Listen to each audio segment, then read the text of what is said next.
Hello and welcome back. Happy Saturday, everyone. Today we have the penultimate, I believe, dev diary that we are going to be running down for Civ 7, which releases on February 6th for the early access version, and then February 11th for the basic version. We are going to be going through dev diary number 7 on Civ 7, 7's all around, which has Legends and Mementos, which is a progression system for leaders, a meta-level progression system that you will be progressing and gaining sorts of rewards for playing across multiple runs. And this is a bit of an exciting system, although I have mixed feelings on these types of systems, generally speaking, because you're not getting a completely fresh start, but at the same time, they can make rewards or playing over time feel more rewarding. And so I think it really, this type of mechanic, I think, is how I feel about it, generally tends to be very polarized based on implementation. And so we'll be reading through and seeing how we feel about it. Hey, Civ fans. Hey, what's up? We've got a new dev diary covering the brand new system coming to Sid Meier's Civilization 7, Legends and Mementos. Over the next few weeks, eagle-eyed viewers and sharp listeners may have picked up on a few things about this all-new system. FireAxe's Matt Owens is here to take you through all the juicy details. That sounds like flavor to me. As always, we will look forward to hearing you from across Civilization community forums and our social channels. Hey folks, this is Matt Owens, Senior Game Designer at FireAxe's Game, and I'm super excited to talk to you about Legends and Mementos, the name of the mechanic. Compared to a lot of our homegrown heroes at the studio, I'm a fresh face, so it's with some serious excitement that I get to introduce a pretty unique new addition, to not just Civilization 7, but the franchise overall. The Legend system, which we refer to as Legends in the shorthand, that seems like a sensible sort of reference for the Legend system, is what we call the meta progression system. The meta part comes into play because, unlike standard progression systems, which are usually tied to immediate mechanics and goals of the game, meta progression systems are a means of tracking and rewarding progress across multiple playthroughs for the overall game. And so this is meaning that, certain things will be possible. You will unlock certain bonuses, I think, depending on exactly how they implement it, by having played multiple playthroughs already before, which can, in terms of being a multiplier for adding new layers to the game or new... So when you play as a civilization, you get a fresh look at the game, if that civilization is different than another one.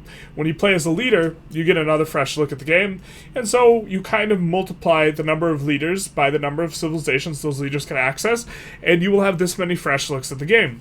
When you have some sort of system that allows you to level up or otherwise progress with a certain leader, say, and perhaps even build the leader out in a particular way, customizing them, then you get another layer that you can multiply through in order to get things to be feeling a little bit different. It's not just leader times civilization, it's leader times civilization times the legends you have developed for that leader, we think. We haven't read through this before, so I'm not exactly sure how it's going to play out. But this is kind of the replayability aspect of a really good implemented meta progression system, I think, is one of the strong suits. Before we get too far in the system works, let's first cover a history of these systems in Civ and talk about why we created Legends in the first place. Why does Civ need meta progression? And this is kind of a question that I'm asking a little bit to some extent, because I think there's a lot of replayability, and I think that meta progression can tend to confuse things, but technically speaking, there have been hints of a meta progression in past Civ games. For example, when we entered the Hall of Fame as part of the Gathering Storms expansion for Civilization 6, we included trackers for things like basic stats, what leaders you have and haven't played as, and what victories you've won. For completionists, it was a nice little checklist to ensure that you marked off all the major boxes. But for most players, the Hall of Fame may have been something you completely missed or never felt the need to pay attention to. This is true to some extent. As Ed shared in the very first dev diary, many of the big changes coming to Civilization 7 are designed to solve the issue that many players don't finish their campaigns. So if you reward players for finishing their campaigns through meta progression, then they will finish more. I don't know if it feels like there's a difference between feeling excited to meta progress and feeling obligated to, but I guess we'll read on. Ages, our new biggest feature, helps to solve the issue by dividing what used to be very lengthy continuous campaign into digestible 3-part act, resulting in improved pace and providing solutions for things like snowballing. Legends takes this idea one step further. Our goal with meta progression is to naturally reward you for playing the game how you want to play it. With Legends, that we have 3 objectives. Make losing fun. This sounds like a Dwarf Fortress propaganda, but for newcomers especially, civs can be tough. A few errant choices and 100 turns later, you might be faced with a crushing defeat that no amount of saves coming can undo. We always hate it when our mistakes come back to bite us 100 turns later. We absolutely want to celebrate and track your every victory, but we also want to offer some level of reward and encouragement for all the cool things you did even during a rough loss, to make it just a bit more fun to play out a losing hand, tell a story, and still want to come back for more. And so my concern is, does this feel like pulling teeth at times where you are wanting to meta progress and so you want to play the game to completion, but it's like, man, we're taking it. One more age. By providing interesting new unlocks at the end of the game, we're hoping players not only feel rewarded for the effort of closing things out, this is a word that's perhaps carrying some troublesome weight, effort, but also have a compelling reason to explore and experiment with exciting new options. If it feels like effort, is it really a game? Actually, I shouldn't even say that. Like, playing Victoria 3 feels like effort most of the time, because you're just trying to, trying to play optimized in any game actually just feels effortful, so I shouldn't rag on that. But in theory, it should be fun, right? And so effort is maybe a little bit of a thing, but honestly, I find effort fun. So encourage broader play. With more than 30 civs, dozens of leaders, and a metric ton of strategies to employ, it can feel intimidating to know where to start and keep track of where you've been or shuffle too far outside your comfort zone. By offering just a little bit of encouragement for players to explore a full breadth of what Civ has on offer this time around, there's a chance they'll find exciting new ways to play that they may not or may not have stumbled upon. With all that at the full forefront, there's too many Fs. There's too many Fs in that. Yeah, of our frontal lobe, full forefront of our frontal lobes, full forefront. That's actually a tongue twister, isn't it? Full forefront. Fascinating. Okay, we started to plan out to the core of the legend system in the form of paths and challenges. Legends, path, and challenges. To start things off, we have paths. Like an RPG character, you level up your paths over the course of your Civilization 7 games. So the RPG player, are we going to get in-game bonuses? They're used to track each path's legend level, check how close you are to the next, and see what kind of unlocks you've already received, plus a preview of what's to come. There are 2 types of paths. The Foundation path, leveled up by playing Civilization with any leader you like, maxing out at level 50. And here we see plus 400 gold for every settlement returned in a peace deal. And so we will have progression, and it will give more stuff. Customizable badge, unlocks second memento slot, a customizable color. Everyone's here for the customizable color. Shout out to purple. Plus 200 gold per age at the start of an age. And, okay, are you getting these cards?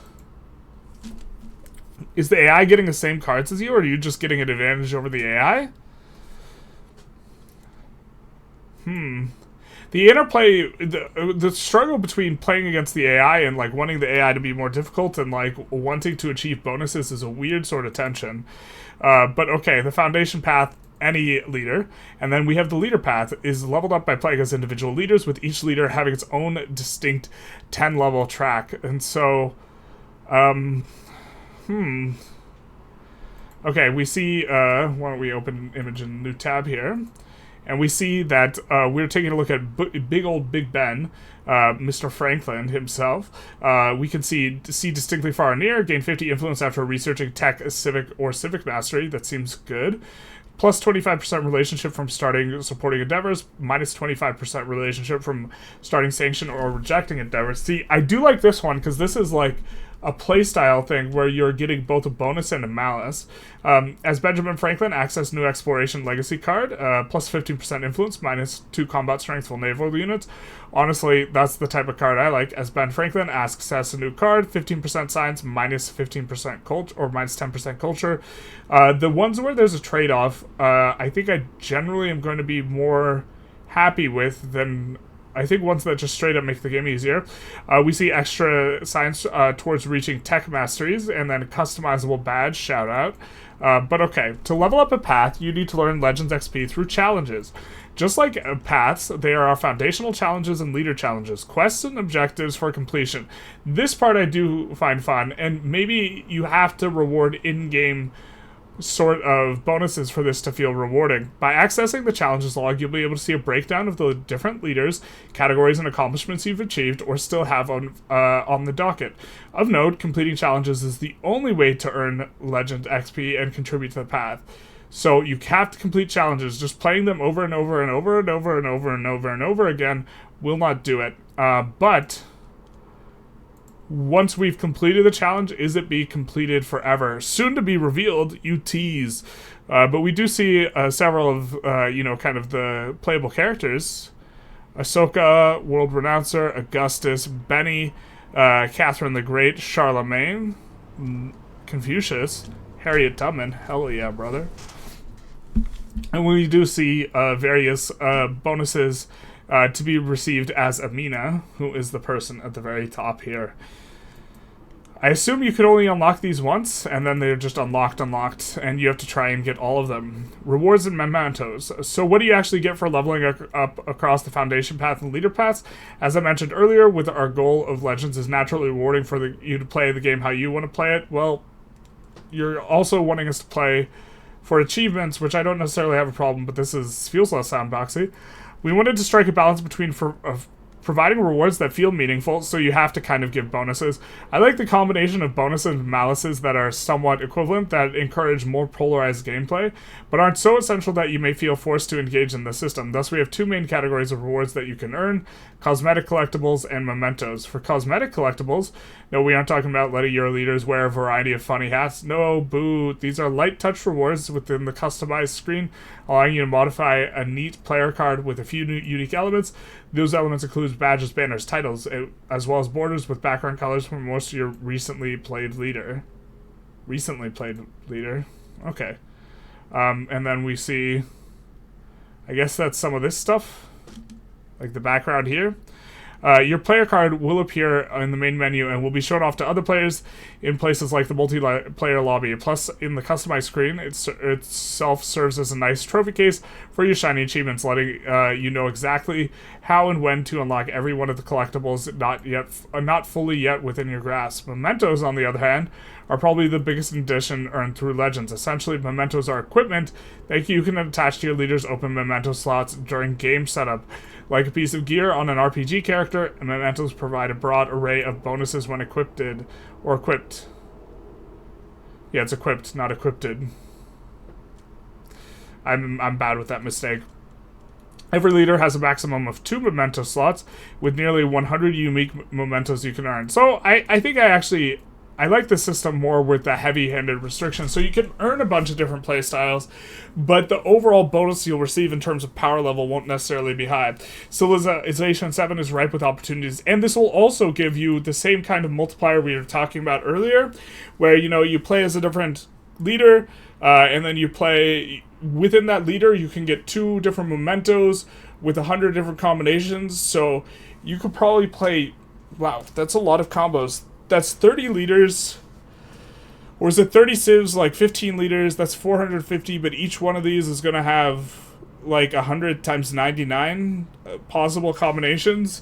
So I don't think you could ever possibly play every single combination of leader / civ / memento. Like, I don't think that's possible to do during a reasonable time frame, on the planet, just based on the numbers they have. But that is interesting. Of course, I imagine that a lot of the mementos will just be like categorically not worth using, but will be something that you can unlock. We see unlocked on the level 2 foundation path, the compliant to Aya Nasir provides a straightforward +1 economic attribute point for you to spend right at game start. Unlocked at level 2 of Harriet Tubman's Path, the Lantern unlocks a free migrant unit in your capital for every successful undetected espionage action you complete. Unlocked at level 5 the Foundation Path, the Sword of Brennus gives you a gold per age for every settlement you mercifully return to the vanquished in a peace deal. Victus? Every settlement you return to the vanquished. Oh, that you give back to someone, yeah, that you defeated. I thought you were talking about putting settlements to the sword. I was like, that sounds rude. But here we will see +2 happiness per age for every cavalry unit for Ashoka, World Renouncer, in our mementos. So if we were looking to play Ashoka and then transfer to Mongols eventually, this, for example, would be a reasonable bonus in terms of playing into a particular playstyle. But we see we have a bunch of food bonuses, and maybe there's a playing tall way to play Ashoka as well. Hopefully I'm pronouncing Ashoka. If I'm not, I apologize. One thing to keep in mind, while mementos are earned by leveling up a particular leader path, might have natural synergies with their historic owner's core abilities, you can actually assign any mementos with any leader. Okay, wait. Pump the brakes. I didn't understand that we were talking about mementos for this foundations, where you're unlocking them for every leader. Interesting. This means that after using the Joyuse memento with Charlemagne, you could start leveling. You could start a new game as Ashoka with the same Frankish Emperor's legendary gold-hilted sword by your side. Okay, so we unlock a unique memento by playing Charlemagne, but then we can use Charlemagne's memento on any character. This allows Joyuse's increased happiness per cavalry unit to effectively synergize nicely with Ashoka's inherent Dahamaraja leader ability, which grants food by the way of excess happiness. And cavalry utilizing more food. That is interesting. Okay. And so this means that you will maybe want to get your ideals, in order to get your ideal start, farm certain mementos on certain champions or champions leaders, and then use the memento you acquired on that leader on a leader of your choice. A last note on mementos. Yes, you can use them during multiplayer matches, and yes, you can disable the use of all mementos for all players during multiplayer. Fantastics. What the legend system is not. Some natural questions that Civ fans might ask is whether legend system are similar to something like a battle pass, where whether you can purchase mementos, if you can speed up the path progress by paying real money, or if you can buy any type of virtual currency. Please no. The answer to all these questions is no, but in bold. We like that. With the exception of certain cosmetic items that come bundled with different editions of the games, like those found in the Founders Edition, Legends Path and Mementos are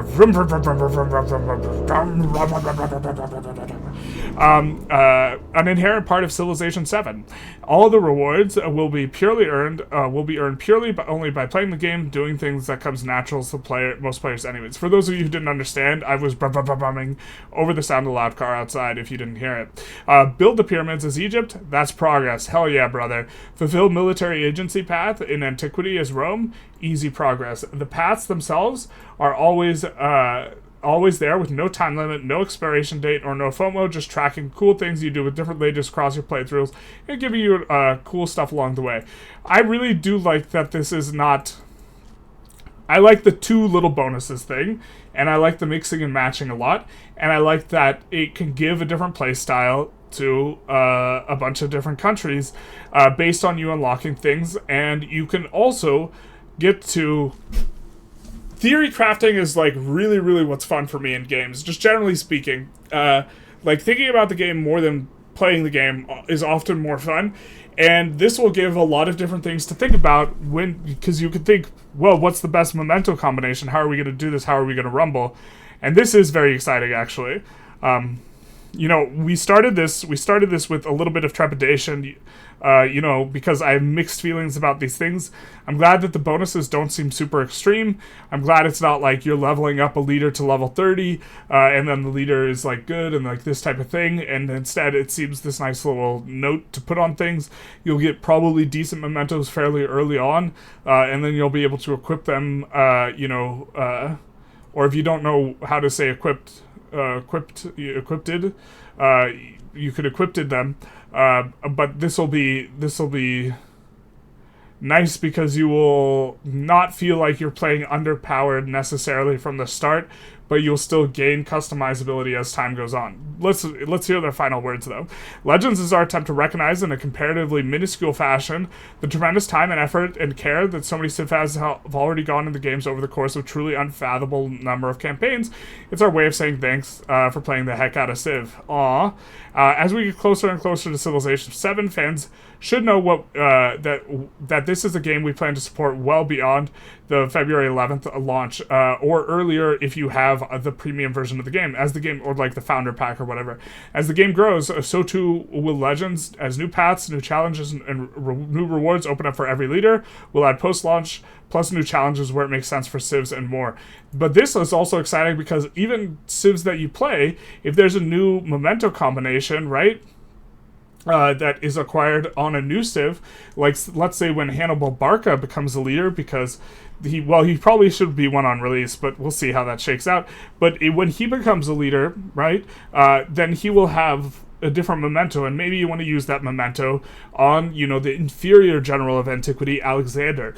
And so if you wanted to do that, like Hannibal's elephant or something, then maybe that changes the way you were playing Alexander, as a result of something new that came out later. And so adding a fresh coat of paint to a lot of combinations you could try, even on your favorite leader, even if you don't use any of the new leaders, because you unlock new mementos with them, does sound exciting.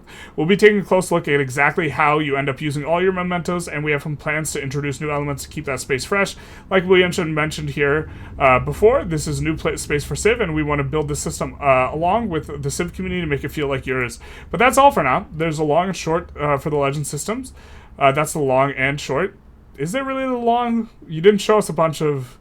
There's no spreadsheets. This is surely just the short. But not too much longer until Civilization thunders down into your hands. Can't wait to see you all in game. We will be playing on February 6th and the 11th. Pretty much all day for Civ 7. If you want to join us, we will be streaming. I hope you do. But other than that, feel free to YouTube algorithm stuff. I think we have one more dev diary that we have to do, and then we are done with the dev diaries. But other than that, have a happy Saturday.